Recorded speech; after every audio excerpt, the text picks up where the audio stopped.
Kentucky Route Zero is a point-and-click, narrative-driven game created by Cardboard Computer, a dev team consisting of Thomas Kamenzi, Jake Elliott, and Ben Babbitt, who is also the game's composer. The game consists of 5 acts, 4 interludes which were all originally released separately for free, and an epilogue. The first act was released in 2013, and the final act and epilogue were released at the beginning of 2020. The game can be played on PC, Switch, PS4, and the Xbox One. I own a frankly embarrassing number of games on Steam, and I've played many more throughout my life, but I honestly have to say that Kentucky Route Zero is my favorite game I've ever experienced. I even own a framed print of art from the game. If you were looking for a quick review to decide whether or not you should play it, there you go. But that's not what I'm looking to achieve with this review. Instead, I'm looking to share with you my very personal and subjective experience with Kentucky Route Zero, as well as provide an argument for how Kentucky Route Zero is a true tragedy in the same spirit of the pre-Socratic Greeks, a spirit that hasn't been captured in over 2,000 years. Well, with a handful of possible exceptions. Obviously, there will be spoilers, so if what I said has hooked you already, go play it and come back here later. However, even if you do listen ahead, I can't stress enough that this game is worth experiencing, even with knowledge of the plot details that I'll be going over. There are so many details in this beautiful mystery that it'd be impossible for me to go over them all. There is so much to this game that my very brief notes of Act 1 alone total over 1,000 words. There's a lot about Kentucky Route Zero that's hard to explain without playing it, and even with playing it. To better explain what my goal is here, I'm reminded of something a professor of mine once spoke about. He said that if he were to ever teach the book Ulysses by James Joyce, he'd have everyone first read the detailed summary of the events of the story, as the book is famously complicated in its delivery, but still not so much as Finnegan's Wake. My goal isn't just to act as a summary, but as a guide for how you can approach this game, as well as providing some commentary on the nature of tragedies as a form of story. This piece should be able to stand on its own, as well as benefit anyone deciding to play Kentucky Route Zero, without hindering the experience in any way. Before we go any further, I feel it's necessary to talk about mystery and literature. This section was originally planned to come after I went over the plot, but I have come to realize that there is a pervasive attitude about mysteries in video games that I feel has gone unchallenged, and is an attitude that may negatively impact people's thoughts on games about mysteries before people even experience them. Given that Kentucky Route Zero is largely about mystery, I think it's an important subject to tackle before we move on to the story. Some of it might seem to digress for a bit, but I promise it'll make sense later. So, what exactly is mystery? People often assume that mystery is a question which will be solved, and I think that's a misplaced definition. If it's something that you're going to solve, put the pieces together to come up with a cohesive and understandable whole, that's a puzzle. Mystery is the unknown, the thing you want to solve, you want to learn, but haven't yet or can't. There's a certain kind of mystery that existed in Antigone by Sophocles, but has largely disappeared. Now, as we normally view the world in terms of causality, everything having a cause and its subsequent effect, the idea of something not having a cause, or having a cause we can't possibly understand, might seem like a foreign idea, or at least one that's hard to wrap your brain around. That's okay. It's like asking, but what caused the Big Bang to happen? Kind of a hard question to answer, let alone even think about. That's a special kind of mystery we don't see much anymore. One that hasn't been seen much in tragedy, or really any kind of storytelling since Socratic thinking rose to prominence, given its focus on causality. There are a few notable examples, maybe the work of H.P. Lovecraft, maybe Shiite passion plays, but that's a whole other can of worms I'm not touching today. That is, there were only a few notable maybe examples until Kentucky Route Zero popped its head up and shouted to the world, "Come try to make sense of it." Why is this kind of mystery so special? Hell, why should we care about it at all if we can't understand it? We can take some clues on this from Friedrich Nietzsche, who posits that the absence of an answer for the cause of tragedy creates an environment that allows the Dionysian spirit to truly thrive. What is the Dionysian? Well, to understand the Dionysian and its counterpart, the Apollonian, we'll have to take a quick look at Nietzsche's The Birth of Tragedy. In his analysis of Greek tragedies, Nietzsche identifies 2 competing forces that exist in life and in art. The Apollonian, based on Apollo, the god of order, prophecy, and poetry, is the spirit behind form. In art, it is typically, not always, seen in the plot or the structure. The Dionysian, based on Dionysus, the god of ecstasy, madness, and wine, is the spirit behind the chaos. In art, this is typically the rituals and music. Nietzsche aptly posits that it is the interplay between these two that is what made the tragedies of people like Sophocles so special. So what happened? Why did I say earlier that we mostly haven't seen this unity in over 2,000 years? The answer lies in part in Socrates. After Socratic thinking about causality, how we think about causality now, took hold, the tragedies being written could be explained logically through cause and effect. And because of this newfound form, the Apollonian spirit was exaggerated, outweighing the Dionysian, and the delicate balance between the two had been broken. I think that's enough said about the Apollonian and the Dionysian before we delve into the story, but I'd also like to talk about how the mystery in Kentucky Route Zero captures another related idea of Nietzsche's, the eternal recurrence and amor fati, or the love of one's fate. Although this is something Nietzsche writes on, I've modified and expanded on it a bit. If you view Nietzsche's definition to be more appropriate, feel free to substitute it here instead. They both function the same. Amor fati, or the love of one's fate, and the eternal recurrence are often exemplified in the famous quote from Thus Spoke Zarathustra, "I love thee, O eternity." Here's the idea. Unanswerable mystery not only reflects the true nature of our universe, but that trying to answer mysteries or reducing our uncertainty in our perception of the universe, our map of the territory, is the most fulfilling experience we can have, and that our desire to reduce uncertainty in the world is the fundamental force behind all of our actions. Despite the fact that this drive also causes us suffering, we should love it completely and affirm it completely, although I use the term should very loosely here. Now, that's a bold claim, one that, along with being heavily backed by Nietzsche, is evidenced by the work of neuroscientist Carl Friston, who I definitely don't have time to talk on about here, but I also deductively show this in my outline for a book that I'm working on, which you can see in its very imperfect form at the time of writing this on my website. Instead of restating everything I've written here, I want you, the reader, to simply reflect for a moment on the gratification you felt when you uncovered mysteries in the past. Say when you learned about some important detail in the story you've read, or when you learned about something mind-blowing that then explained large sections of the world around you. There's a certain gratification to learning the truth that's undeniable. Imagine you wake up one day and you've lost your job. You're without pay, and you have no idea when you'll be able to work again. You're uncertain about what the future holds. You don't know if you'll miss your next rent payment, when you'll be able to get groceries consistently again, or when you'll get a job. Then imagine that feeling when you get called up right after a job interview and the employer wants to hire you. You now know that your basic necessities will be met predictably going forward. You will have shelter, you will have food, when you were uncertain about that just the day before. That kind of uncertainty drives you. It drove you to that interview, and it will keep driving you in different ways. But you don't always feel the gratification. Eventually, it fleets, and you go it again looking for more uncertainty to reduce. This cycle is commonly represented with the story of the myth of Sisyphus. Sisyphus was forced by the Greek gods to roll a rock up a hill for all of eternity, and every time he reaches the top, the rock rolls back down. Suppose for a second that, when the end of the universe comes, it's only succeeded by another Big Bang, and the entire universe just starts over, doing the same thing as before. You live your life over and over and over.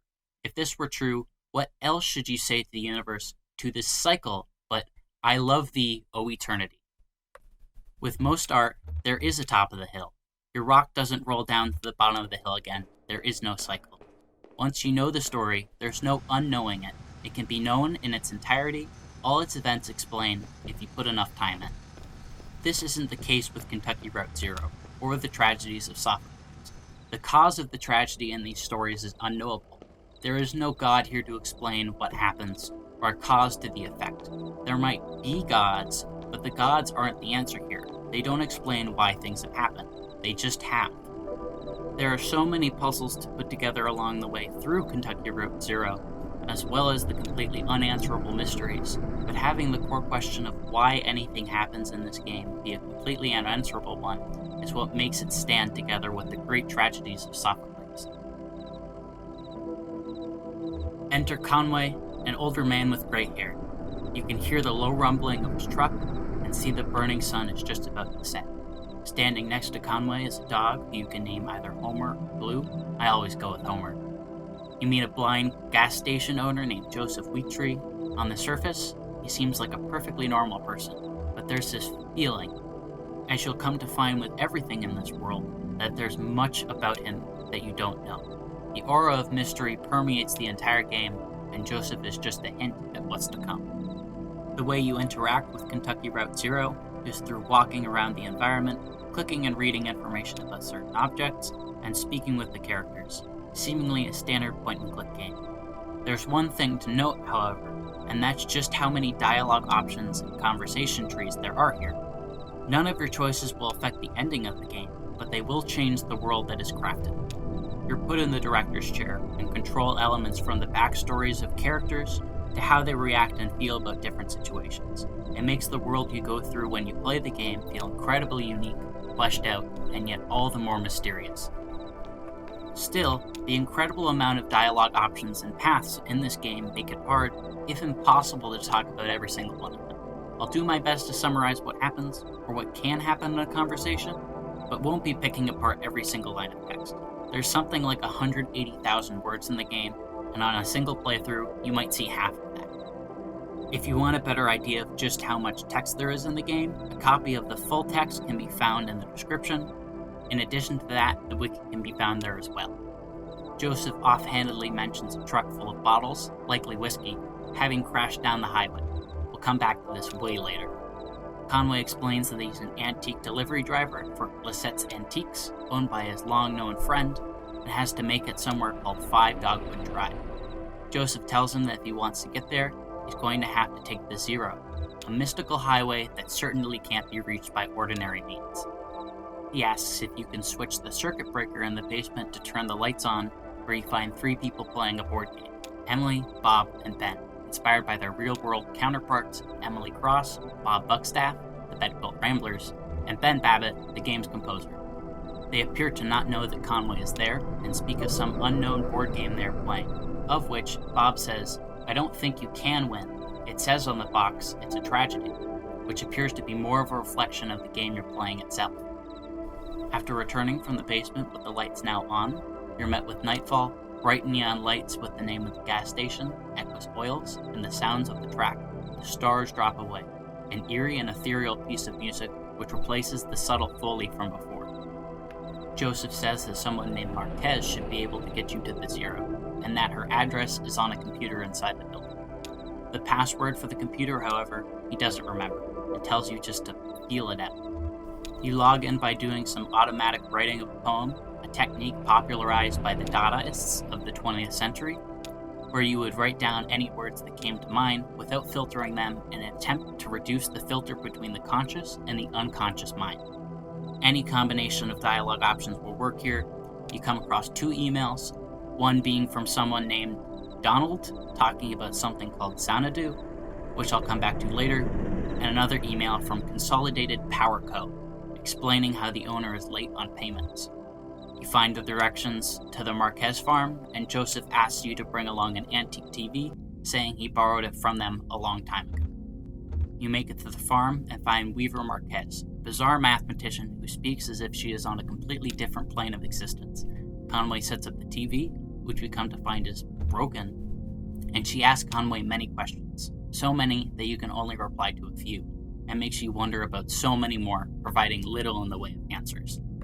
She tells you about her cousin Shannon, of which she says, "We're about the same age. Well, we used to be.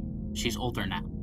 Weaver explains that you should seek her out at the Elkhorn mine, so that she, as someone who fixes TVs for a living, can fix it, and says that from there, your arrival at the Zero is basically inevitable.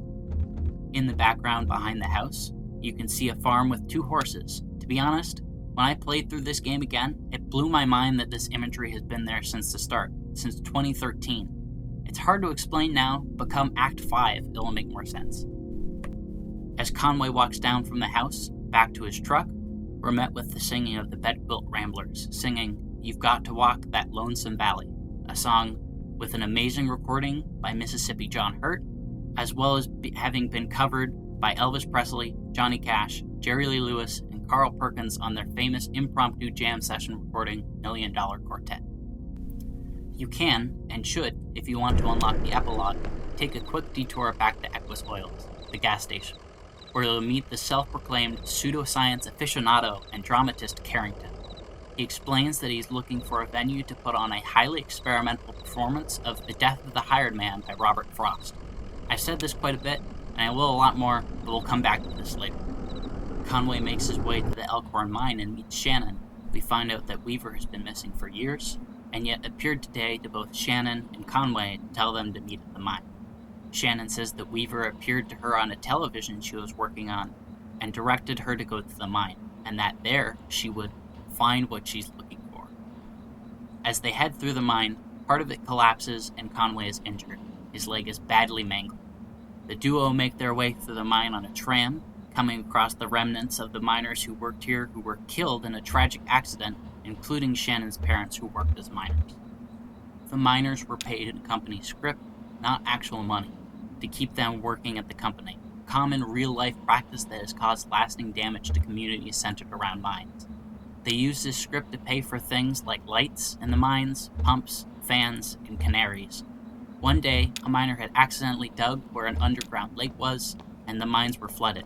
Thing is, they had pumps that could have dealt with the water, but the power was rationed off by the company to encourage the use of full scrip.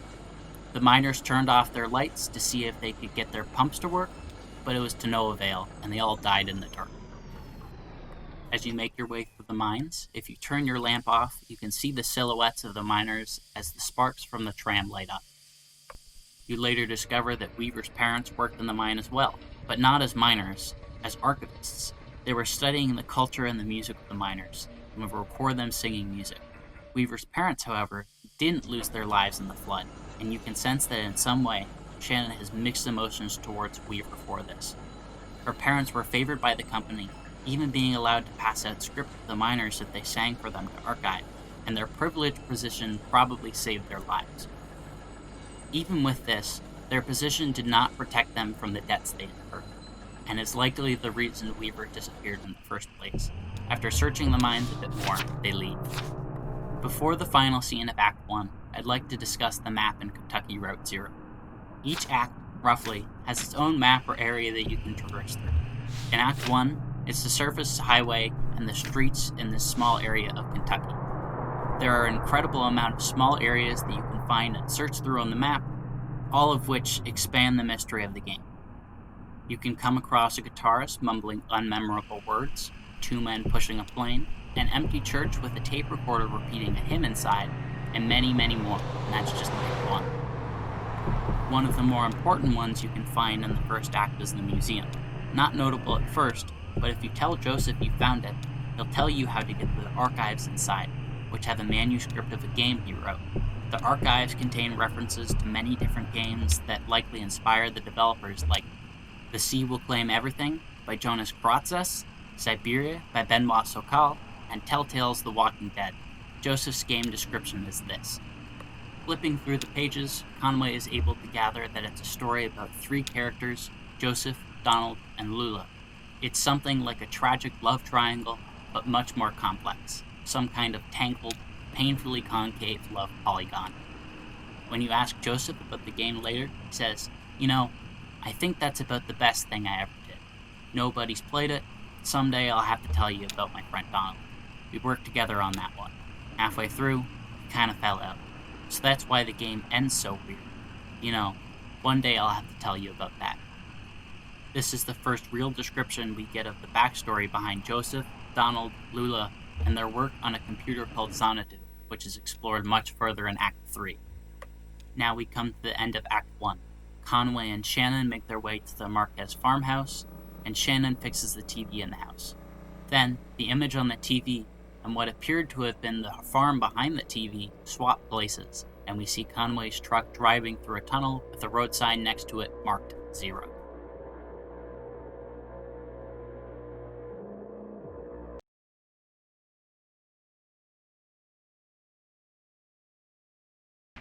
Limits and Demonstrations is the first of 4 interludes between the acts of Kentucky Route Zero. All 4 are free and short, so they're definitely worth checking out if you're interested. This interlude is centered around being an exhibition of the installation art of Lula Chamberlain, friend of Joseph Wheatree from Act 1 and Donald, who we have yet to meet.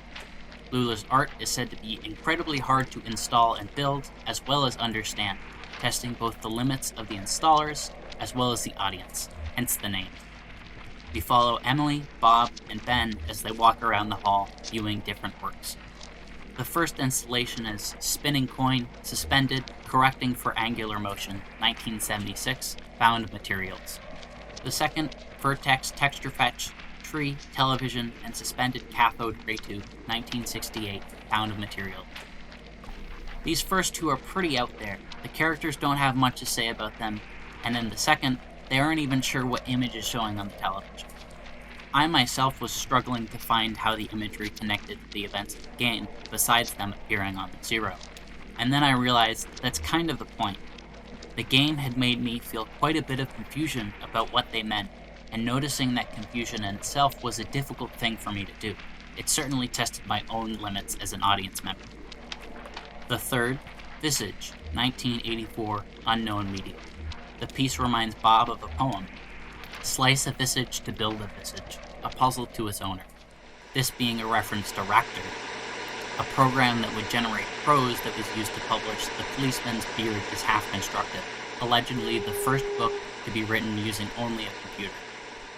The fourth installation is titled Overdubbed Namjoon Paik Installation in the Style of Edward Packard, 1965, 1973, 1980. Magnetic tape, handheld tape playback head, speaker system, voice of the artist, computer synthesized speech.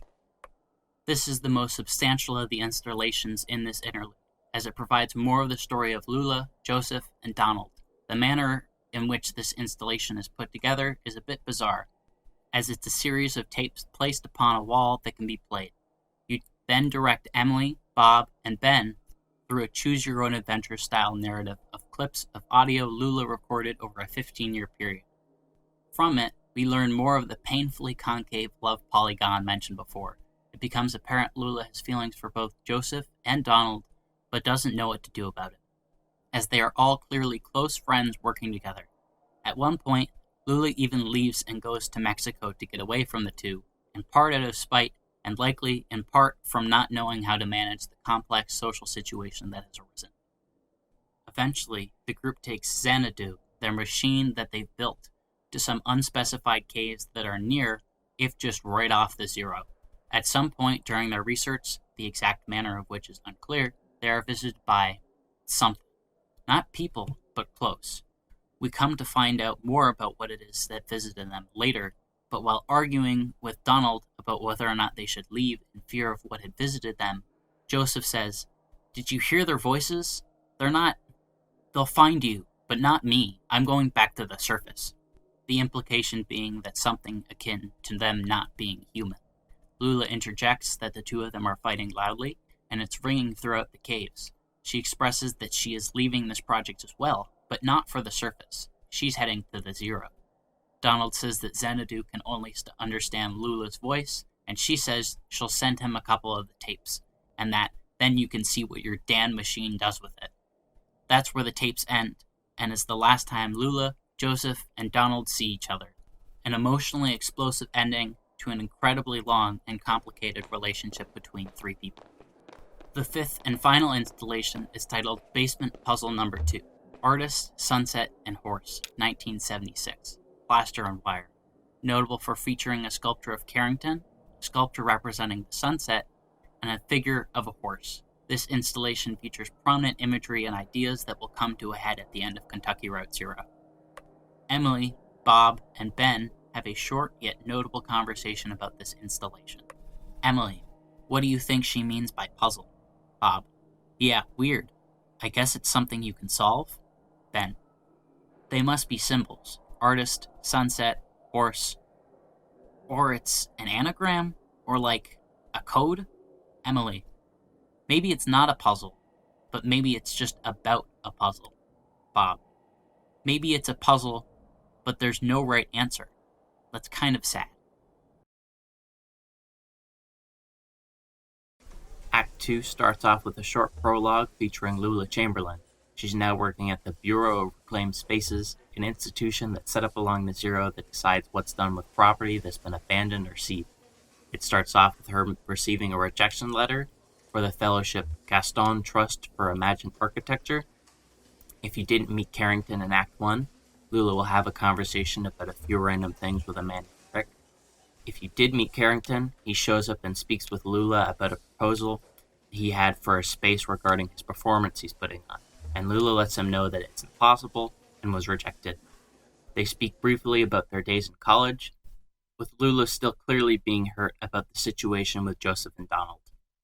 Scene 1 of Act 2 starts with Conway and Shannon having arrived at the Bureau of Reclaimed Spaces, and then having a conversation about whether they're inside or outside, as the nature of the building they're in is pretty odd, being that it's a reclaimed cathedral. Conway and Joseph have a short conversation with the receptionist Mary Ann before they are sent on a bureaucratic treasure hunt through the Bureau in order to find Lula Chamberlain, so they can get the directions to Dogwood Drive. The rest of this scene feels like a slog, and it's supposed to. Conway's walk is slowed to a crawl, the elevator you use to get between floors of the Bureau moves like a turtle, and no one tells you the right place to go. It perfectly gives you those mildly frustrated feelings of dealing with bureaucracy. Not so painful that you leave, but painful enough that you can't not be frustrated. It's highlighting the effects of a corrupting force that I'll talk about later, but I think it's important to note that this corrupting force permeates the entire game and its world, as well as our own. Still, there are some notably interesting things you find in the Bureau, like a pamphlet that acts as a guide to the Zero called the Bureau of Secret Tourism, a floor entirely full of bears, and you can even stop to listen to Will, a character shown more in Act 4, perform a haunting organ piece. After finding Lula, she tells you about how she once used to live on a Dogwood Drive with some friends back in university, obviously Joseph and Donald. She tells you to search through some records on the 5th floor, as since there are many different Dogwood Drives, along with the other street names, it caused naming collisions in the computer, and the original record should be able to clear up where he's actually looking to go. While most of what you learn on the 5th floor is that the bureaucracy here is taken to the extreme, and don't find anything out about Dogwood Drive, you do come across a logbook that logs what records have been taken in and out, and come to find that the records for failing antique shops has disappeared, which is relevant as we come to find out not only that Lissette's Antiques is failing, but this is Conway's last delivery. When you finally go back to the ground floor, you find it covered in hermit crabs who have strange objects as their shells, from an inkjet cartridge to a roll of scotch tape to a manila folder. This signals to us one of Kentucky Route Zero's main themes, the idea of what home means and how animals and people can find a home anywhere. You can either head out on the Zero from here, or you can come right back to the Bureau to talk to Carrington, where he'll ask for a suggestion for a location for his play. I chose the Elkhorn Mine this time around, and speak on psychoacoustics, the study of the psychological effects of sounds. You can then head to the St. Thomas Church, which now occupies a giant storage facility instead of the cathedral, and Conway will speak to a janitor named Brandon as Shannon goes off to find the records. He explains that a ton of people used to come to the congregation, but no one does anymore since a bit after the move happened, and now he just plays tapes of different speeches given by a preacher. And tonight's homily is on work and need, and is titled, "Work is Play for Mortal Stakes," quote from the Robert Frost poem, "Two Tramps in Mud Time." You can choose either to listen to the homily or speak with Brandon about his life. If you listen to the homily, you'll be met with rhetoric promoting the good of engaging in labor and hardship, while if you talk to Brandon, you'll hear about his father and how he, because of his parallel attitude towards labor, is entrapped in medical debt from work injury. This is one of the first times Kentucky Route Zero shines a direct light on its main theme, which we'll explore more in depth later: labor, debt, corruption, and what they have done to society. Shannon returns with the records, and Conway has a momentary flashback to the rocks crushing his leg, and then they move onward. At this point, I chose to explore the Zero, going along with the guide from the Bureau of Secret Tourism, as well as freely exploring it myself. Something I noticed while exploring the Zero is how incredibly lost you feel. Traversing it makes little sense. Even with following a guide, there's a constant anxiety of if you are going to get completely lost and not be able to make your way back. Traversing the Zero works like this. You drive around this circular highway and turn around and change directions when you reach different figures, unlocking new paths.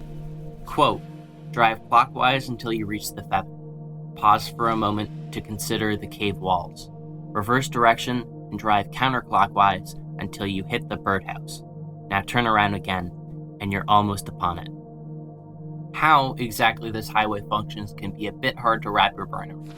And when you remember that cardboard computer are the kings of having an absurd amount of options, few of which have obvious implications, compounded with the map of the zero presented on screen, not found in game, that also changes between acts, you can't help but feel overwhelmingly confused and lost. There are two events I want to talk about that you can come across while searching the zero. The first is an event that takes place while you're driving. It's mostly notable as it provides us a look at what the zero actually looks like, as well as giving us a choice quote from Shannon. Shannon, just, deja vu. Conway, same here. Shannon, I always feel kind of embarrassed when that happens. Like I'm in a play, but I don't know my lines. Oh well. The other is a lake you come across where Conway can choose to rest his leg in warm waters for a while. Conway reflects on memories of a young man, Charlie, who we later come to find is the son of Lisette and her late husband Ira. Conway recalls how bright of a person Charlie was. We'll learn more about Charlie later, but here we can see how thoughts of Charlie plague Conway throughout the entire game, and likely his entire life. Conway and Shannon then head back to the Bureau so they can go over the records they found with Lula, who has appeared to have left. They were left with one other suggestion, however, to go find Dr. Truman and seek help for Conway's leg. Mary Ann, through some unknown process, gets Conway and Shannon back to the surface, out of the zero, so they can search out Dr. Truman. The address they come across isn't exactly Dr. Truman's house, however. It's the Museum of Dwellings, a peculiar museum of different kinds of homes that people inhabit, from cabins to boathouses to even a dumpster. Turns out, people live in this museum. They were asked by the museum staff to come live here and are interviewed by the museum staff as if they are part of what's being shown off. Going along with the hermit crabs from earlier, this idea of people being displaced from their homes and finding wherever they can to survive will show up again in Kentucky Route Zero, and serves to highlight the effect of this corrupting force that I'll discuss in depth later. In one of the conversations with a resident of the museum, Conway is offered some alcohol to deal with the pain of his leg, which he reacts to awkwardly. In some of the dialogue trees up to this point, it's been hinted at that Conway has had quite the problem with alcohol in the past, and we'll find out more about this in the later acts. The trio, Conway, Shannon, and Homer, make their way up to the roof of the museum, where there are more houses. A strong storm has started, and in the background, is that a giant bird? While most of the residents of the museum haven't been particularly talkative up to this point, we're greeted with a young boy, Ezra, an energetic kid whose very essence screams the goodness and innocence of youth. He talks of someone, or something, named Julian, and how he and Julian take the houses to the forests at night, so the people can sleep better and bring them back in the morning. He briefly mentions something about not knowing where his family is, and then explains that Dr. Truman used to live here in the museum until he was taken to the forest and decided he didn't want to be taken back anymore.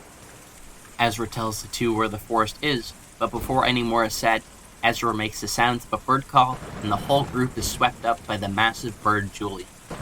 Julian flies the group over to the forest where many of the houses have been set. Before reaching Dr. Truman's house, Shannon and Ezra have a short conversation about where his family is.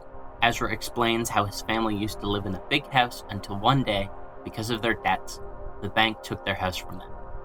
The family became homeless and would sleep at night at a bus stop. Frequently, Ezra would leave them at night to go see Julian, until one day he came back and they were gone. They had left him, and he hasn't been able to find them since.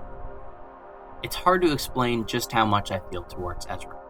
From every other line of dialogue, he exudes innocence and curiosity towards the world. He didn't deserve this, and it's awful the world has been so cruel towards someone like him.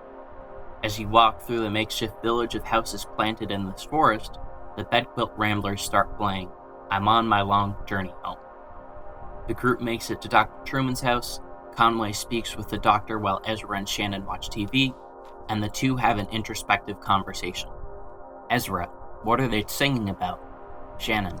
They're singing about hard times. Ezra. Yeah, everybody has it pretty rough right now. Even if you just want to go home, you'll have problems. Like it'll be too dark and you'll get scared. Shannon. Maybe you can just stay lost in the dark. Maybe you'll be okay with that eventually. Dr. Truman talks about how much he wanted to become a doctor, but how severely the debt from going to university has affected him. So much so that he has had to partner with a pharmaceutical company that was bought out by Consolidated Power Co. And as a result, is now a, quote, expert in a drug called Neuripinol TM. He gives this anesthetic to Conway, and right before he loses consciousness, Dr. Truman starts to explain the medical bills that will be involved. Act 2 gets pretty mystical and absurd near the end. The entertainment, the second interlude, brings us right back to being incredibly grounded, at least in terms of the events that occur. What exactly the entertainment is a bit hard to explain. On one level, it's a production of a play called A Reckoning and a pantomime called A Barfly, both written by the character Lem Doolittle, which have been put together as one production under the direction of Carrington. On another, it is a direct precursor to the events of Act 3, as numerous characters from Kentucky Route Zero appear, such as Pearl, a resident of the Museum of Dwellings, Harry, a bartender we'll see more of during the events of Act 3, and references to Junebug, a character we'll meet in Act 3. This goes along with the fact that the events that occur in the play seemingly match up with what we're told happens right before we meet Harry in Act 3. Time starts to become an element that's played with here, losing some meaning, yet also gaining a new, and we'll see this more as we make our way through the events of the later acts. The setting is a bar, and we're introduced to Harry and Evelyn. The only drink on tap is Hard Times Whiskey, a company that has been briefly mentioned before, but becomes much more important from here on out. The two banter back and forth a bit. We learn that Evelyn's husband apparently sells hammers and isn't home often. Evelyn is quite unhappy with the marriage and feels trapped. She even later laments that she would prefer if he just cheated on her so that she could be free of the relationship. It's explained that Harry recently went, quote, on vacation, although the details of which he often confuses, making that an unlikely explanation for his week-long disappearance. We're more formally introduced to Pearl, a loan clerk for a pawn shop. She talks to Harry about her parents, Lawrence and Rosa, who both have a sizable bar tab that she's been paying off, and explains that she will be paying it off no longer. She speaks on how debt takes up every part of her life, and that she doesn't want to deal with it any longer. She tells Harry about how the pawn shop started offering a new kind of loan they call a, quote, payday advance, a short-term, high-interest loan that the pawn shop then sells off to a bank, seeking to entrap debtors and take all of their collateral. Harry openly ponders who would take up such a debt, and Pearl responds, "Who do you think? When Joe put me in charge of it, the only dark-skinned clerk in the shop?" The implications are obvious here. Cardboard Computer are not only putting a spotlight on a corrupting force that ruins people's lives, they're showing us how it disproportionately affects certain people, because these people are easier to be taken advantage of because the majority of society doesn't care when you take advantage of them. Pearl's parents show up and are speaking about how Rosa's manager said she was, quote, management material. Lawrence excitedly thinks that meant Rosa will be promoted and given a raise, which Rosa very awkwardly backtracks on later and says her manager said, quote, maybe eventually management material. Keep your chin up. Pearl breaks it to her parents that she won't be paying their tab off any longer. Throughout this whole play, Harry reminds everyone that Junebug, a musician, should be coming soon to perform, and Evelyn remarks that she'll wait for the, quote, entertainment. Junebug never shows up during the course of the play, however, and since everyone is continually waiting for the arrival of Junebug so they can move on with their lives, people online have taken to playfully referring to this interlude as Waiting for Junebug, a reference to the famous Waiting for Godot by Sam Beckett, of which Kentucky Route Zero has undoubtedly taken a few pointers from.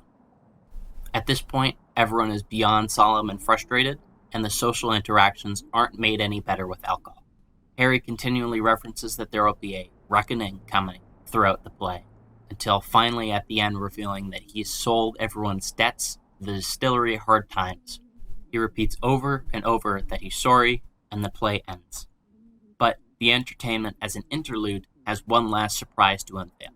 One of the, quote, boys from Hard Times, a crystalline skeleton projection, has shown up with some kind of ledger.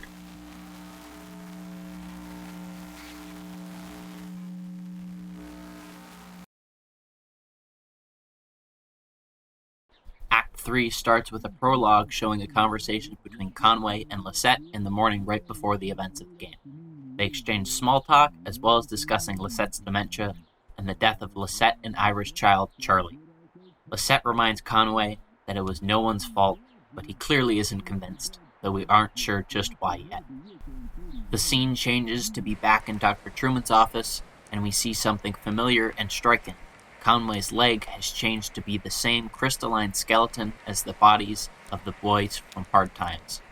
Conway can remark, "It seemed better, but it wasn't worth it." The group, Conway, Shannon, and Ezra, are all flown back to the museum parking lot, where optionally Ezra can run off and have a short moment with a young girl, Flora, as they watch a paper boat she made being set off into a stream created by the storm. You can direct Ezra to recite a short poem about sunny skies, and Flora responds, "No, it's not even sunny. It's okay. I like you anyway." You can't convince me that these two aren't absolutely adorable. The trio heads off in Conway's truck, only for it to quickly break down. While waiting, Shannon literally says, quote, "Nothing to be done," a famous line from Waiting for Godot. Conway can also play a game with Ezra where he predicts the future. Ezra says that Conway's next job will be working as a delivery driver, and that tonight he'll be sleeping in a bunk bed. After a short while, we're introduced to Junebug and Johnny, a pair of robot musicians who stop to fix Conway's truck so the trio can accompany them to their next gig at the Lower Depths, the bar owned by Harry Esperanza. With the addition of Ezra, Junebug, and Johnny in the party in this act, there is some much welcome humor interjected every once in a while. They arrive at the bar, and Junebug makes a comment to Johnny in regards to how late they are, saying, quote, "We're not saints, but we've kept our appointment. How many people can boast as much?" Another direct quote from Waiting for Godot. The game takes a moment to really slow down from everything that's happened and reflect. Junebug and Johnny perform a song called "Too Late to Love You," a haunting piece about lost love. The ceiling flies away, Junebug transforms into wearing a beautiful blue dress, and you're completely enveloped by the true magic of this game. Babbitt's composition and production skills are really highlighted here. You can direct which of the lyrics are sung, and you really feel like you're in a magical world. I can't understate how special this moment is. It's like everything that's been building up finally really hits you.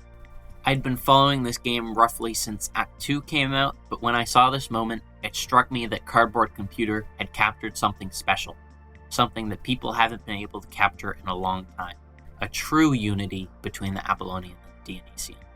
And I think moments like this in Kentucky Route Zero show that they really have captured it, and experiencing it is indescribable. Harry gives the group some instructions on how to get back onto the Zero, by adjusting the truck's radio until they hear something familiar but strange, something commonly referred to as the uncanny valley. Eventually, while driving, they hear the footsteps of horses on the radio, and a herd of horses appears before the truck. They turn around and are back on the Zero. The group comes across a location called the Hall of the Mountain King, where Donald and his now less than sane research team is found. They're still working on Xanadu, a now mold-covered computer that barely functions. Donald tells the group about the strangers and how they used to visit the research camp, how they used to mess with the computer, and that they might know how to fix it. The group heads to, quote, "where the strangers come from," and finds a graveyard with a church. Ezra, being too scared, decides to wait outside with Junebug while Conway and Shannon head inside.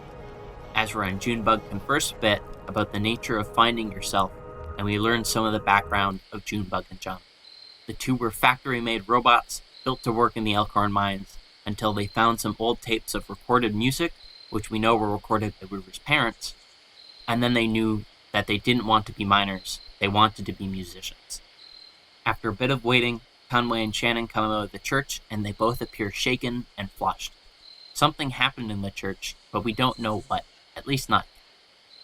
They know how to fix the computer, but Shannon says it wasn't worth it. The group heads back to the Hall of the Mountain King, now armed with the knowledge to fix Xanadu.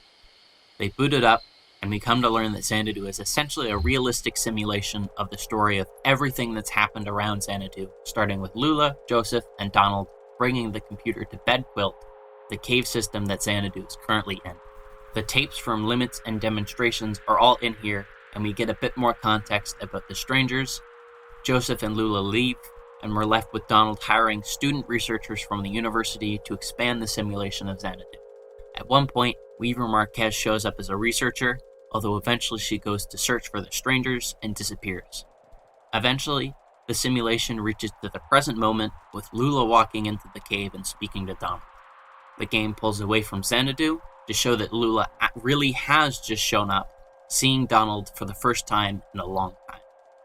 Lula uses Xanadu to parse the records that Shannon got from the St. Thomas Church, and the group decides to head back to the Bureau, so they can take the Mucky Mammoth, a boat that traverses the Echo River, to finally make it to Dogwood Drive.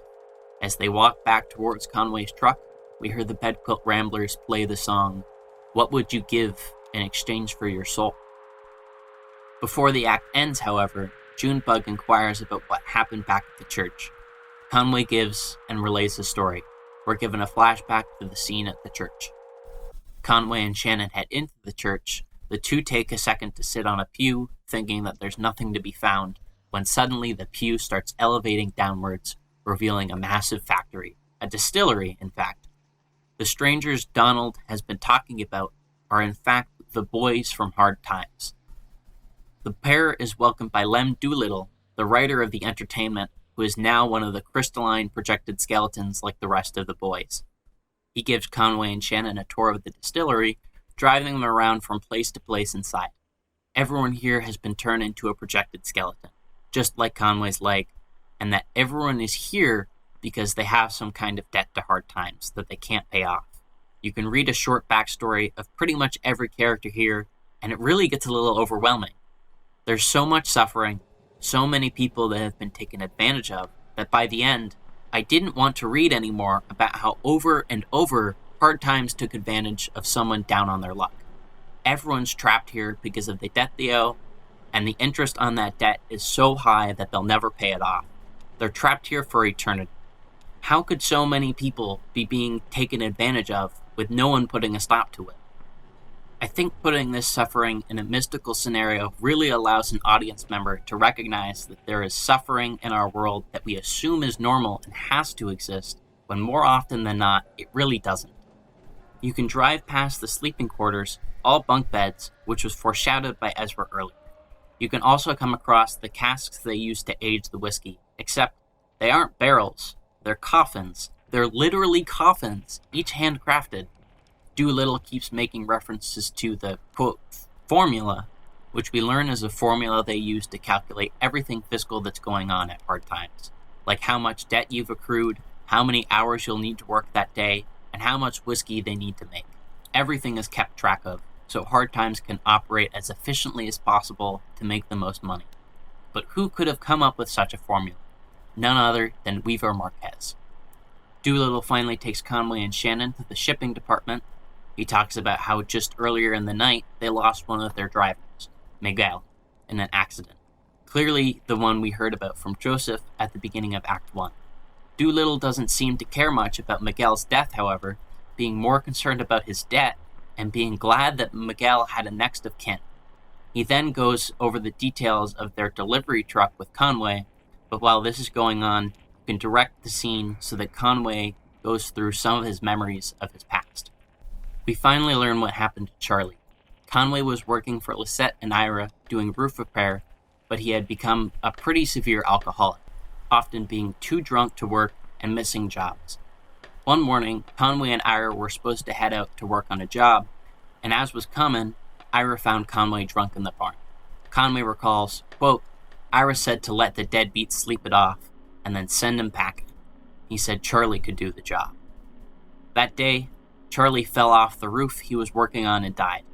Conway didn't even find out until months later because he had been kicked out. One can only imagine the kind of guilt you would feel after this happened. Doolittle wraps up and brings the two back to the entrance and offers Conway a drink and proclaims Vinum memoriam mors, meaning wine is the death of memory in Latin. You can't not press the button to drink. Your mouse is dragged towards the button and automatically clicked, no matter what you try. Doolittle finally reveals all his cards. Apparently, that tour cost a lot of money, as did that top-shelf whiskey Conway just drank, and he's gonna have to pay it off somehow. He tells Conway he starts work at sunrise, leaving no room for arguments. We flash forward back to the present where everyone's a little stunned and not sure how to respond. Finally, we get a glimpse at the Monkey Mammoth, the boat that they'll be taking to get to Dogwood Drive, and the act ends. Here and there along the Echo is the third free interlude, and is framed as a phone hotline that you can dial into and use to learn information about the Echo River, the central location of Act 4. You start by dialing a phone number on an in-game telephone, or as a real phone number that you can actually call, at least at the time of writing this. As part of the promotion of this interlude, Cardboard Computer also sold a few antique telephones online, all of which could only call the number for this hotline. The hotline is voiced by the character Will, the organist from Act 2, who we see prominently in Act 4 as a crew member of the Monkey Mammoth.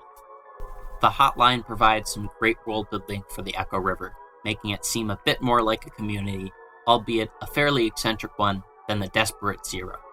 You can learn about some of the historical sites along the Echo River, like Lethe, the wildlife, how to identify certain sounds, and even what to do if you're holding a snake.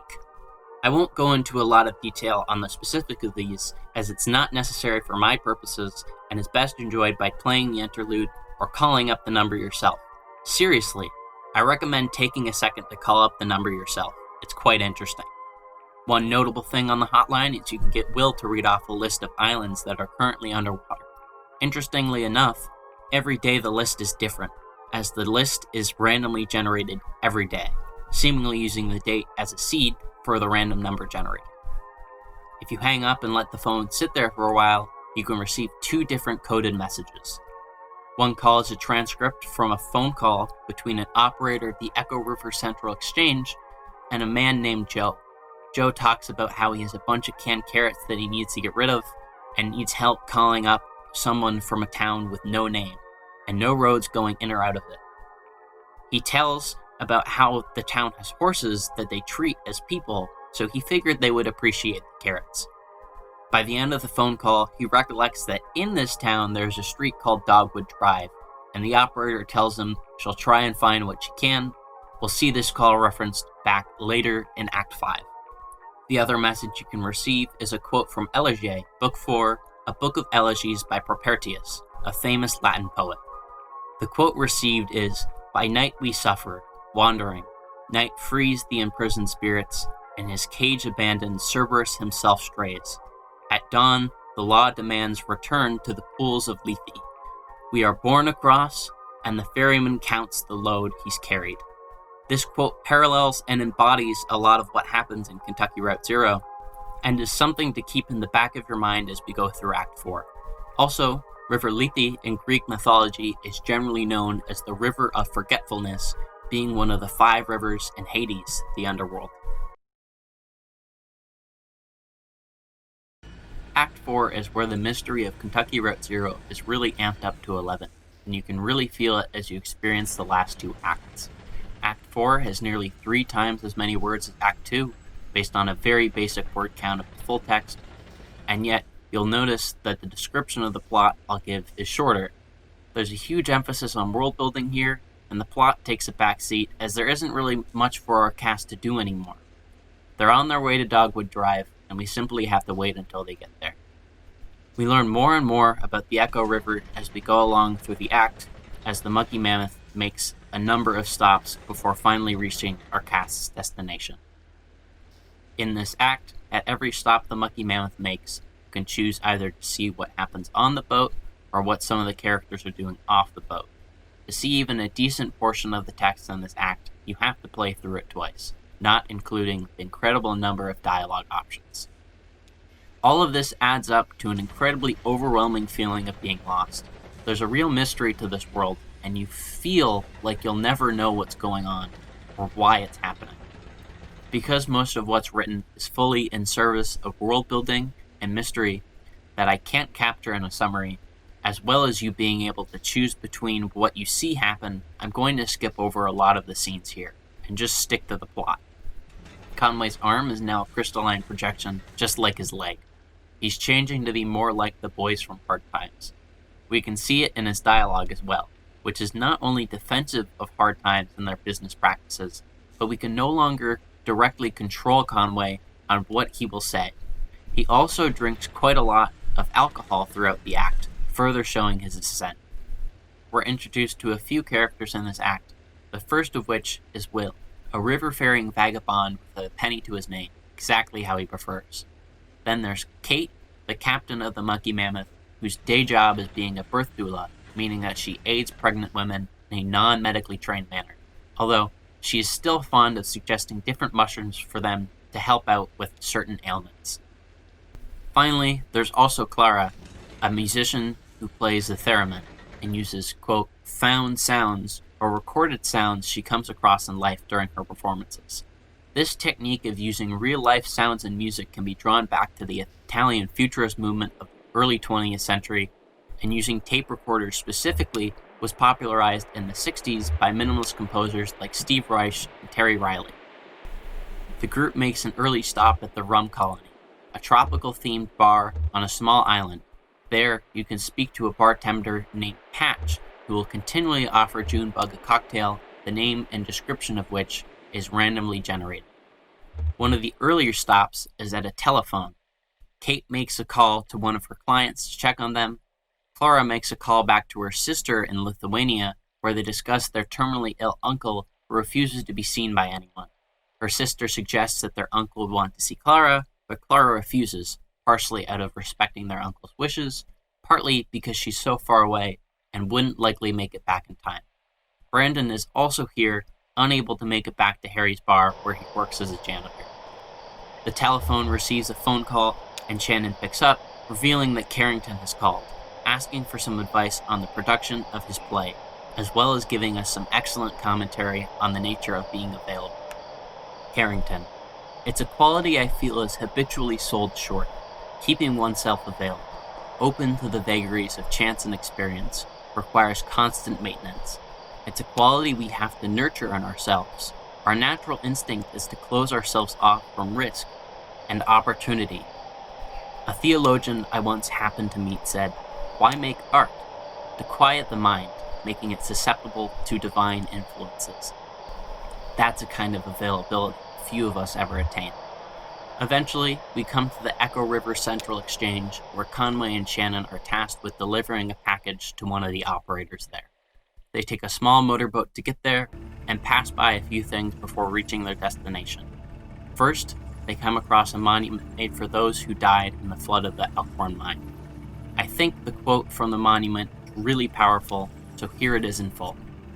"We claim these helmets in the names of the folks who wore them, and we place them here in their memory, but also as a spit in the greedy green eye of that power company who bought up our old mine and traded our brothers and sisters' safety for a little more yield, but only yielded 28 good men and women dead when the walls collapsed and the tunnels filled with water.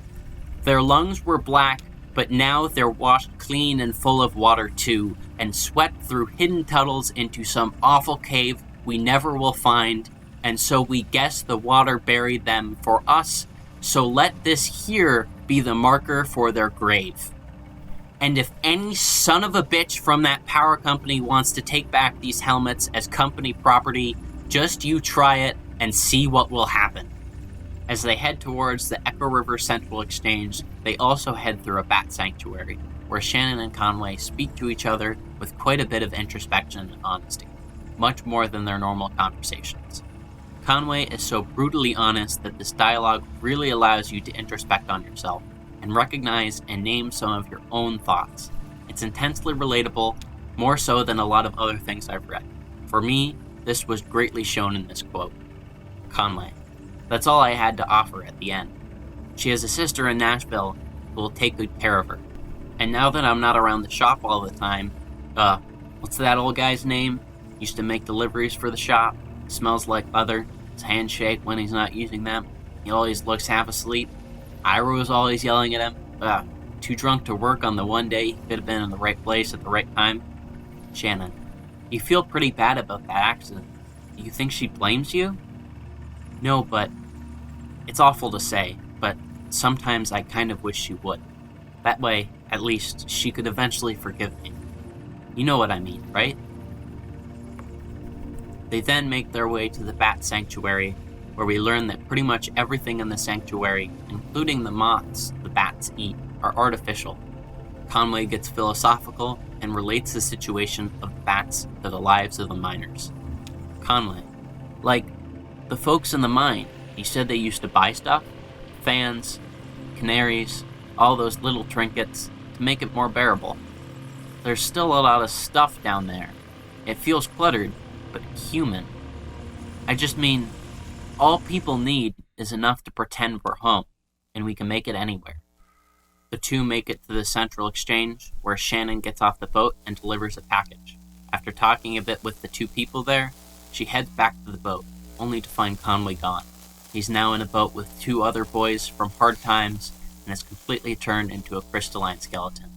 You can even see Homer try and chase after the boat, albeit very slowly. Conway's not dead here, but if you ask me, his fate of working for Hard Times for the rest of eternity is far worse. Our tragic hero has met his tragic end. Shannon makes her way to Sam and Ida's, a restaurant, to meet back up with everyone else. Conway no longer with her. Shannon tells the group about how the boys from Hard Times took him. We then learn the story behind Sam and Ida's, a story which I'll save for those who play the game, as it's a wonderful, isolated piece of storytelling. Shannon can flip through the menu, which will randomly generate names, just like the cocktails at the rum column. As Shannon walks down to the Mucky Mammoth, we hear the Bedquilt Ramblers perform "This World Is Not My Home," an incredibly somber tune that gives us a moment to reflect on the tragic end of Conway. As I sat there listening to this song, I couldn't help but wish that Conway had died. The lyrics speak of a lost person wishing that they were in heaven, and I couldn't help but wish that Conway was able to die in peace, instead of being now eternally forced to work at Hard Times.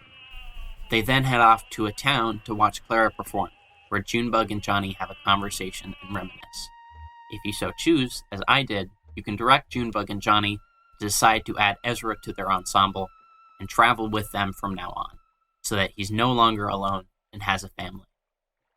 The group finally arrives at the Silo of Late Reflections, which has a staircase that leads to the town with no name, where 5 Dogwood Drive is located, and they realize that, unfortunately, they'll have to carry every single antique up said staircase. Still, they decide they'll go forward with doing it, for Conway.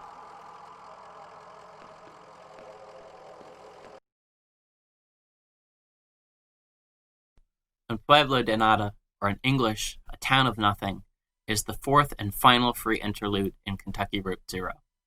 It takes place at the studio for WEVP-TV, a public access TV station that's located in the town with no name. The station is entirely funded by the Consolidated Power Co. as the result of a legal settlement that was caused by the company controlling a monopolistic amount of the broadcast spectrum. This whole interlude takes place right around the beginning of Act 1, before you meet Shannon. You play as Emily, who is the producer at the TV station. In the station, you can find Ben and Bob, who are working on a radio, trying to find ghosts in the static of the radio. You may be asking, hey, how did they get here if they were also seen in Act 1? Well, I think Ben and Bob provide a decent, albeit still confusing answer to this question. They're ghosts in Act 1. Ben, I guess it doesn't matter. The ghost voices don't really come out until you play back the recording later. Bob, they only exist in recordings, like a copy without an original. A mirror reflecting something that isn't in the room.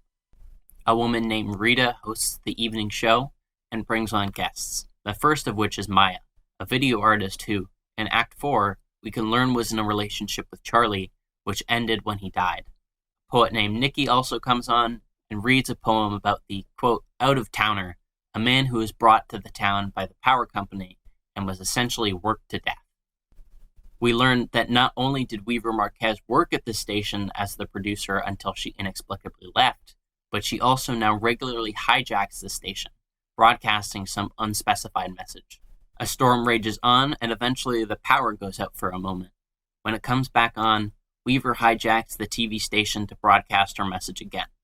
Then you hear a loud crash, which you find out later is the TV station building being destroyed by the storm, meaning Weaver's hijacked message was the last thing broadcast on the station. You can actually watch a recording of the broadcast from this night at a link in the description. There's also an archive of other broadcasts from this description there. If you watched the live recorded version of the broadcast, we are actually shown the hijacked message that Weaver delivers to Shannon. Here it is in its entirety. Go underground, as deep as you can go. The air is cool and the earth is damp, and when you close your eyes, you are surrounded by the dead. Remember where that is? You'll find your way from there. I think this place is what you're looking for. Some of it will wash away soon, but I think you'll be happy there, even without the mail, school, and these magnificent, tragic horses. Weaver has directed Shannon to go here, to the town with no name. It took her a long while, but she's finally here. There's a lot about Act 5 that's hard to describe as an experience. I've read from some people that this act completely falls apart. I don't think this is true, but I'm not sure if that's an inaccurate description of what you feel while playing it either. I think the amount of confusion I experienced while trying to piece together the story of this little town is on par with my confusion while reading Ulysses, hence why I brought it up at the beginning of this essay. Literally nothing is delivered in a direct fashion. There are flashbacks with branching descriptions of what happens, which, like the conversations, you can only see one of many. And in most conversations, now you direct all of the parties involved, not just one character. I could explain to you the stories of this town and how I see it, but I'm going to give just the broad strokes. I think piecing this together is really part of the experience of this game, and although I might have done a lot of that in earlier parts of this essay, I want to leave some of these mysteries, the mere existence of some of them, up to being experienced by those who actually play it. As I think I've made it abundantly clear, I think everyone with even a passing interest in literature or art should play this game. Act 5 starts at the dawn of a new day in the town with no name. There are really no roads going in or out of this town, only a small landing strip for a plane operated by a man named Clyde, and a staircase going down to the Echo River. We learn about the peoples who founded this town, who came from Central America, and the horses they brought with them. These horses have always been treated the exact same as people, being allowed to roam freely throughout the town, under nobody's control. The people of nothing, those who lived there originally, eventually disappeared, and new people live here now. The horses stayed, however, and are referred to as the neighbors. Tragically, during the previous night, the horses were both killed by the storm.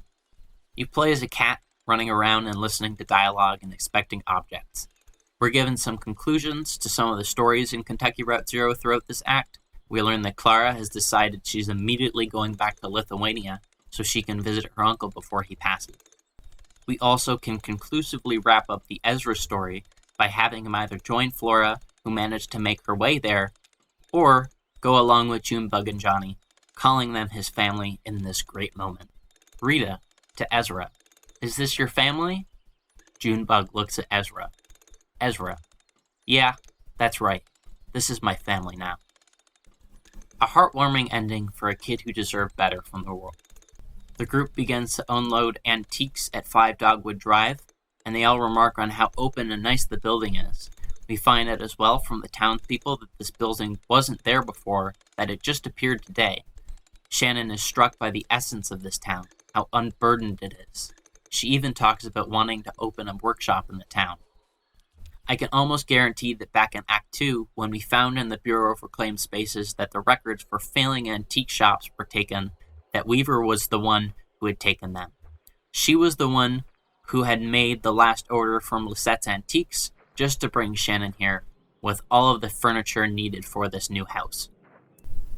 It's clear that this is where Weaver wanted her to end up, a town that is truly unburdened from the corruption of the rest of society. The town finally gathers together at dusk to hold a funeral for the neighbors, the the two horses who passed in the storm. Nicky speaks about the town, which produces a quote that I think really captures its essence. Nicky: "We're gonna bury these horses. And what do you think will happen next? We'll all walk out into the woods and leave this place empty? No. I guess some of us might stay and build again. That's all right. Couldn't be me, but to try is your birthright. If you do stay, you'll be building on top of a grave. But that's true anywhere. The whole world is built on top of graves. Look for me under your boot soles, as the fella says." Nicky then reads off a poem, of which you can choose nearly every single line individually. While this might seem like it would produce something unintelligible, like a monkey at a typewriter, this really ends up showcasing how Cardboard Computer's writing is able to capture something special in each line, and that even with this incredible amount of choice, it still produces something quite beautiful, a microcosm of their incredible writing seen throughout the whole game. The horses are buried, and Emily then leads the rest of the group in song, one called "I'm Going That Way." As they sing, ghosts of the people of nothing appear around the grave. The song starts with Emily's voice alone, but as it goes on, more and more voices are brought in, building as this beautiful chorus of people singing about the afterlife, how we're all fated to pass eventually. Storms, corruption, death, or better put, tragedy, are all unpredictable and harsh realities that will affect each of us throughout our whole lives. Tragedy strikes without warning, without reason, and without care for the hurt it causes you. So what's the response? What's the one thing people can find reprieve in when facing a faceless, apathetic force of nature that just hurts us? We show our care for others, for our community. We foster our empathy. We find solace in those close to us. We sing our love to our friends, and we brave the storm another day. Despite having been part of communities throughout my whole life, I've never felt truly connected in them, like I was never truly a part of it. I've always felt like a ghost, passing through the crowds, never being able to truly connect with people because of fear that they would hurt me or I might hurt them, a fear that was instilled in me by corruption outside my control, similar to the feelings of Conway. This scene hit me hard, harder than anything I've ever seen in a game. It gave me, for a brief moment, but for the first time, the feeling of being in a community, of even being allowed to exist. It's obviously still very hard for me, but the knowledge of the existence of these feelings has driven me to work on myself so that I might one day feel it again with the friends that I love. There are so many great things in this game, but it is this single moment that has driven me to write this essay. I'm a musician, not a writer, but I knew I had to share this with people. The group walks off towards 5 Dogwood Drive, where we can now see every antique has been delivered. We hear Ben softly playing his guitar. We see Shannon sitting on the steps to the house, and see Weaver sitting right next to her, the two reunited at last.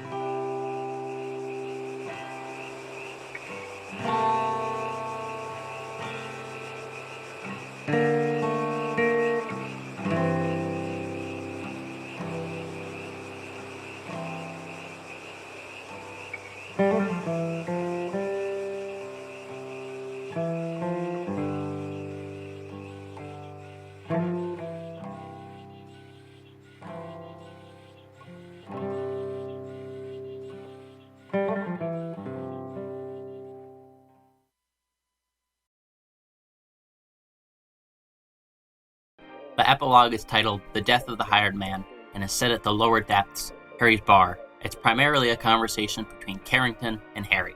The two talk for a bit when eventually Brandon shows up, as he works as the janitor there. Harry sends him into the bar to go clean the restrooms. Harry talks about how Brandon was missing when he needed him most, as in last night when he had to kick everyone out of the bar. Carrington laments how his experimental production of The Death of the Hired Man was a complete failure, with no one, not even the actors or crew, ever showing up. They begin to speak on one of the poem's main themes, the nature of what a home is. Carrington recites this quote from the poem. Quote, "Home is the place where, when you have to go there, they have to take you in." Carrington then also says, quote, "Talking to Brandon the other day, I got the sense he sees this bar as a kind of home too." They go on to talk a bit more about Frost, and then this snippet of conversation happens between the two. Carrington: there is, for each of us, a place called home. The relationship is inalienable. It's our birthright. No one may keep us from this place. Harry: says who, though? I mean, who enforces it? Carrington: if God won't, then it's up to us. Harry: and I guess you think the same goes for that kid back there. Carrington: am I so transparent? Harry: so why is it up to us, though? Doesn't his grandma work in a bank or something? Carrington then goes on to say that if Brandon could get help from his family, that he would. Emily comes in and talks for a bit and gives us her own insight into the nature of what home means. Emily: I was just thinking about your poem. Carrington: oh? Emily: yeah, but I was thinking about it as a riddle. Like, what's the place where, when you have to go there, they have to take you in? Carrington: and the answer is home? Emily: no, it's a grave. Harry later checks on Brandon, only to find him sleeping on the floor. I provide these direct quotes for two reasons. One, they give us some great analysis on the idea of what home means. I could talk more on what I think about it, but I believe it is a question that's so personal that I want to leave to you, the listener. The other being that these show how Carrington, without knowing it, has found himself in a version of the death of the hired man. Both Silas, the hired man, and Brandon weren't there for their employers when they were needed most. Both of them are related to wealthy bankers that should be able to provide them a home, and despite this, they have found their homes elsewhere. Frost's poem ends simply with the death of Silas, while it seems Brandon is luckily just asleep. Harry now having some compassion towards Brandon, with the last lines of the epilogue being, Harry: he's asleep, on the floor, with a roll of paper towels as a pillow. Carrington: try to remember, Harry. Harry: no, it's all right. Let him rest. Before we take a retrospective look at the different aspects of Kentucky Route Zero, I wanted to touch back on the Apollonian and the Dionysian. When talking about these two topics, I think it's really beneficial to talk about how we actually experience these two spirits and can tell when they're there. Daniel Kahneman's book, Thinking Fast and Slow, provides us a great model for how our minds work and how we experience things. Its premise is that our minds have two systems of thinking, what he calls our System 1 and System 2. System 2 is a bit easier to explain because it's what we normally think of as thinking. It's our system that's responsible for our longer-term thinking, pattern recognition, and analysis. It's slower than our System 1, but is much better at certain kinds of thinking, like what people would normally call logical thinking. Our System 1 is responsible for our quick decision-making. It's the system involved in our moment-to-moment decision-making. If you knock a cup off a table, it's your System 1 that's responsible for deciding to, and how, to catch the cup. It's a lot faster than your System 2 is, as well as being much better at reading body language, telling when people are lying, and other instinctual things that are System 2. A common misconception is that our System 2s are much more rational than our System 1 is, but this couldn't be further from the truth. If one wants to have a truly accurate view of the world, we need to understand the flaws and strengths of both of these systems, where their biases lie. There's a lot of research on this, and if you're interested in learning more, I'd highly suggest both Thinking Fast and Slow and Eliezer Yudkowsky's Rationality from AI to Zombies. I'm not here to endlessly talk about cognitive biases, however. I'm here to talk about experiences with art, and System 1 and System 2 as concepts are really useful here. Our System 1s are responsible for detecting the Dionysian spirit in art, while our System 2s are responsible for detecting the Apollonian. Our System 1 will pick up on things that can be hard to explain.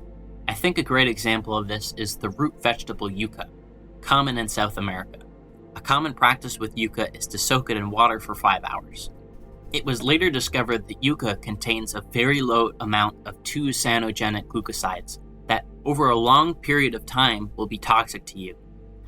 A System 2-based thought process would never have picked this up, considering how the effects of the cyanides might not be immediately noticeable. However, at some point, someone listened to their System 1 and decided to soak the yucca in water for a long period of time, which at the time might have not made much sense. Their System 1 had told them something that's very hard to put into words, and they had listened to it, resulting in better long-term health. This is why it makes it hard to talk about how our System 1 perceives art. Our instinctual perception of art plays a huge perception of how we perceive it, but at the same time, it's hard to explain exactly what or why it's feeling this way.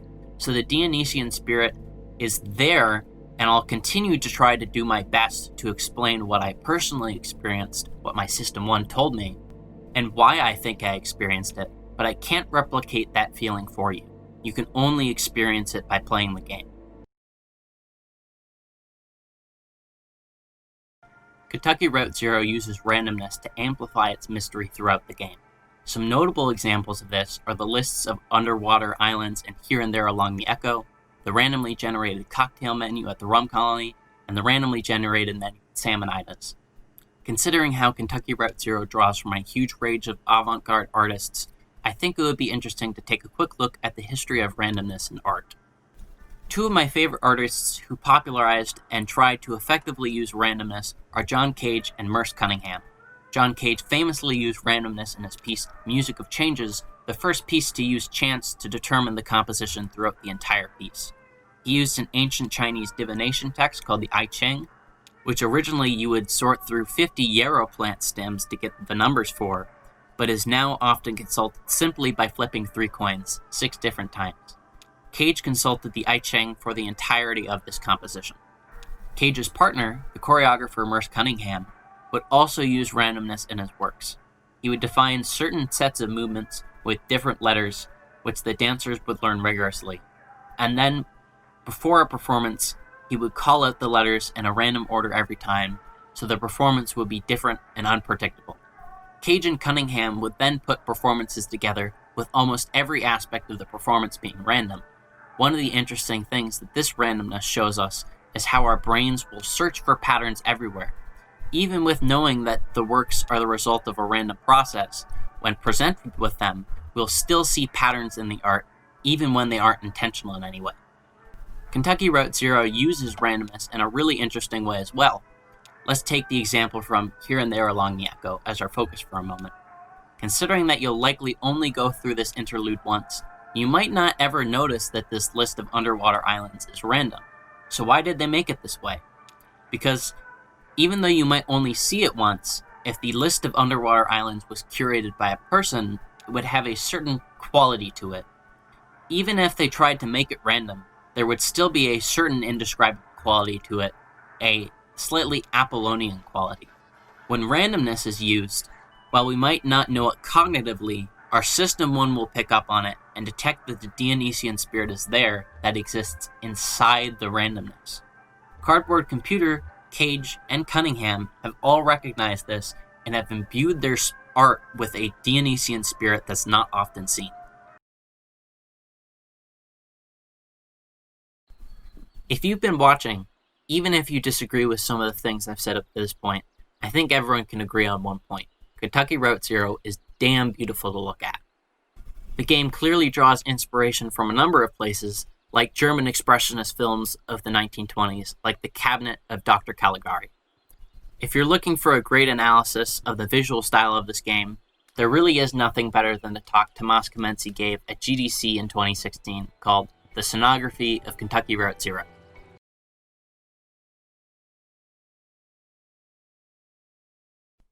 I'm a musician, first and foremost, so I think it's fair to assume that I have a lot to say about the music. Well, I really don't, aside for a few thoughts. I think using the Bedquilt Ramblers as a stand-in for the Greek choir is great. As I said in the opening, they act more as a reflection of the emotions of what has happened than the actual events themselves, which I think is a nice touch.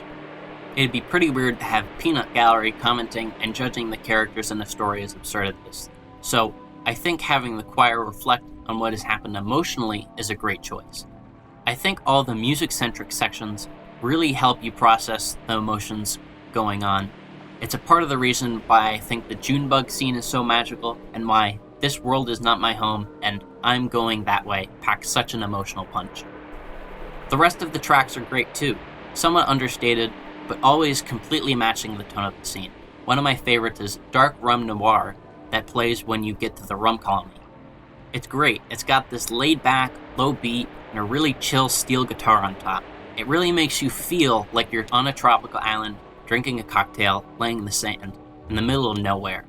Every track does this. It perfectly cues in with the tone of the scene and just engrosses you in the world. When there isn't music, and even when there is, there's almost always some kind of Foley or real-world sounds underpinning everything. It's almost always present and really helps you become completely immersed in the world as well.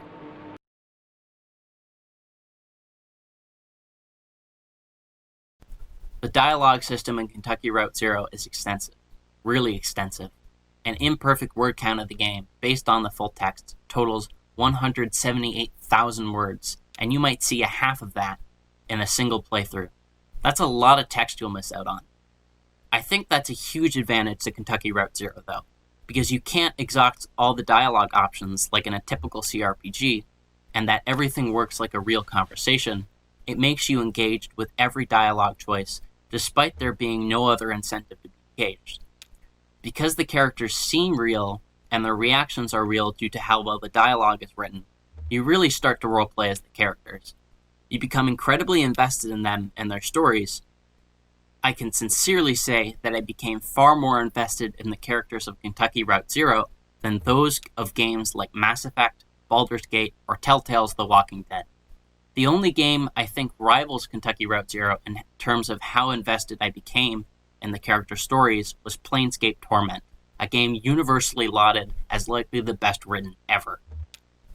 Two of the most poignant moments in terms of gameplay and dialogue in Kentucky Route Zero were at the end of Act 3 and the beginning of Act 4.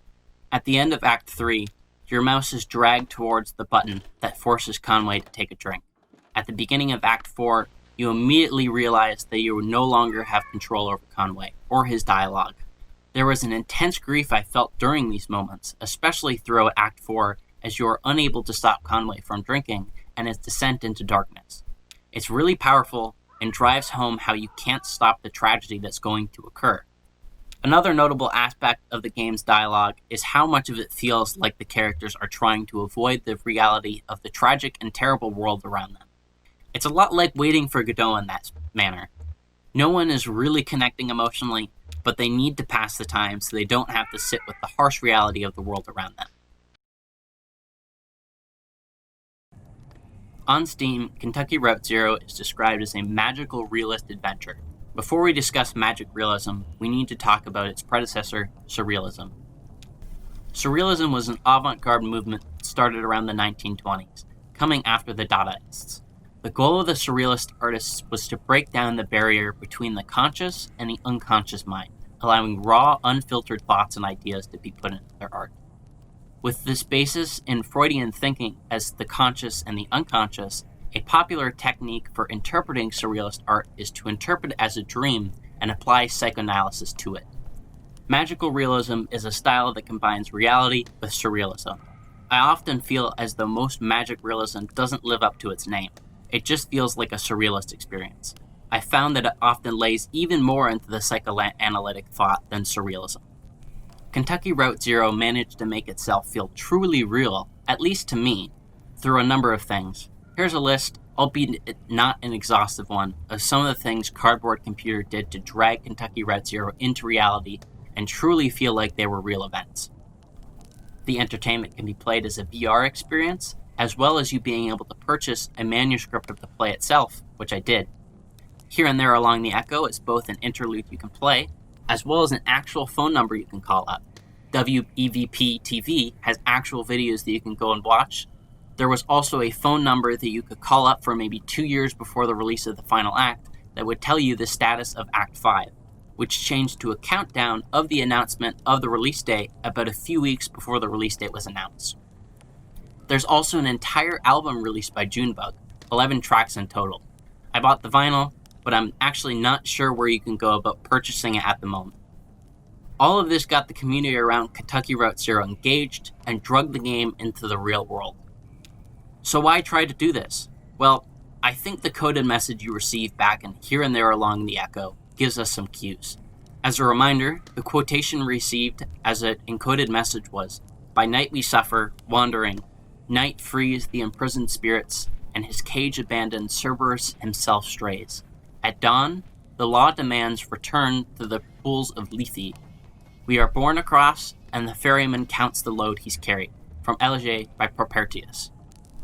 Curiously left out from the coded message, directly before this quote, making up the rest of the stanza, is the sentence, "And don't deny that dreams that come through sacred gateways, when sacred dreams come, they carry weight." I think you can argue that its existence and proximity to the quote sent in the coded message, or its exclusion, signal that Cardboard Computer wants us to bring the game into our reality, and not just treat it as a dream. This compounded with the other times that the developers have tried to bring the game into our reality, I think paints a pretty clear picture of what they're trying to do, a goal which I personally think they succeeded at. Cardboard Computer is purposefully trying to push us towards interpreting Kentucky Route Zero not just as a dream, but as real events that took place in our world. When something is a dream, you can easily disregard the magical or absurd elements involved.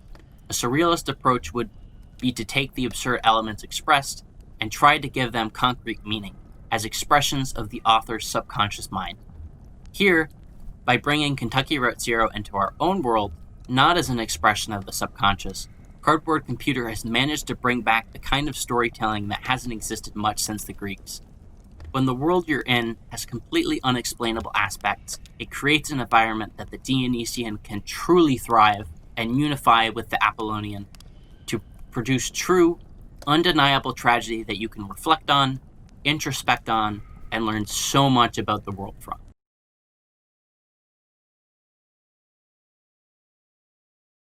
I could talk for another 50 pages on Kentucky Route Zero, but I won't. Instead, I'm going to implore you to go play this game, even if it's the first game you've ever played. The Dionysian spirit is so brazenly evident in this game that by delving into this world, you'll heighten your awareness greatly of its existence, and it is something truly special to behold. Combined with the Apollonian, seen in the many different expertly written and intriguing stories and characters, Kentucky Route Zero has truly brought magic back into our world.